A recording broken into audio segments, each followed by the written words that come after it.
21वीं सदी का सबसे इम्पोर्टेंट इलेक्शन था। ये सबसे इम्पोर्टेंट इलेक्शन था कि जिस तरह से पार्टी ने मेहनत की। 5 राज्यों के चुनाव परिणाम है, क्या कहना चाहिए? देखिए, ये प्रधानमंत्री नरेंद्र मोदी जी की जो पॉलिसीज हैं, जो योजनाएं हैं, विकास की जो योजनाएं हैं, ये उनकी जीत है। और बहुत अच्छे तरीके से जिस तरह से पश्चिमी बंगाल में जो अराजकता का माहौल था, एक भय का जो माहौल था, लोगों की बिल्कुल समझ में आया पूरे पश्चिमी बंगाल में। और उन्होंने उससे निकल करके इस विश्वास के साथ कि भारतीय जनता पार्टी के नेतृत्व में महिलाओं का सम्मान होगा, पूरे बंगाल की जनता का सम्मान होगा, जो भय का वातावरण है वो दूर होगा। इस विश्वास पर पश्चिमी बंगाल की जनता ने मोदी जी के ऊपर, अमित शाह जी के ऊपर जो है वोट किया है।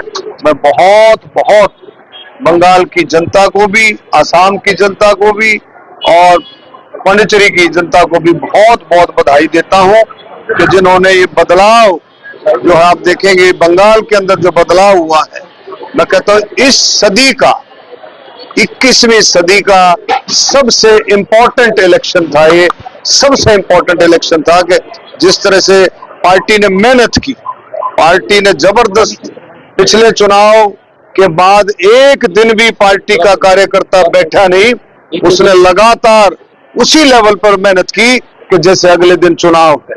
और आज उसी का परिणाम है जो बंगाल के अंदर 200 सीट से ज्यादा लेकर के कमल का फूल खिला है और भारतीय जनता पार्टी की वहां सरकार बनी। एसआईआर में भी इतना असर देखने को मिला। देखो, एसआईआर एक ऐसी प्रोसेस है जो बिल्कुल निष्पक्ष है और ये कॉन्टिन्यूअस प्रोसेस है।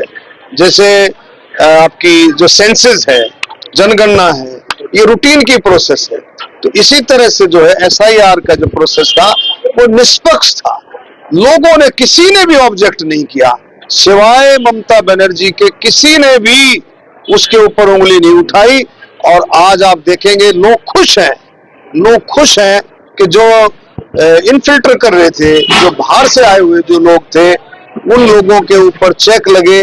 आज लोगों के अंदर बहुत उत्साह का माहौल है। कल आपने देखा होगा पूरा बंगाल सड़कों पे था, पूरे बंगाल की महिलाएं, नौजवान, बच्चे, बुजुर्ग, पूरा बंगाल निकल करके बाहर आ गया था खुशी के मारे। प्रधानमंत्री को लेकर जैसे बंगाल में महिलाओं के मुद्दे पर चुनाव लड़ा रहे हैं, क्या महिला मुख्यमंत्री? देखिए, तो पार्टी तय करती है और विधायक जो है उनकी बैठक होगी, वो तय करते हैं। पार्टी और विधायक मिलकर के तय करते हैं। तो क्या पड़ेगा, बिश्नोई पार्टी के सीनियर नेता हैं और सारा मिल बैठ करके वो बातचीत हो जाएगी। कोई बात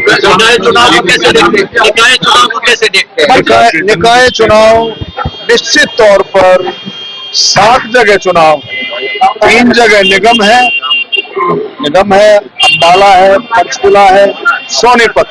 इसी तरह से नगर परिषद का चुनाव है रेवाड़ी में और नगर पालिका है। 7 जगह चुनाव में निश्चित तौर पर मैं कह सकता हूं कि जिस तरह से माननीय मुख्यमंत्री नायब सिंह सैनी जी की जो नीतियां हैं, योजनाएं हैं, माननीय प्रधानमंत्री, और बिल्कुल लोग चाहते हैं कि वो हर जगह ट्रिपल इंजन की सरकार बने और निश्चित तौर पर भारतीय जनता पार्टी कमल का फूल खिलाए।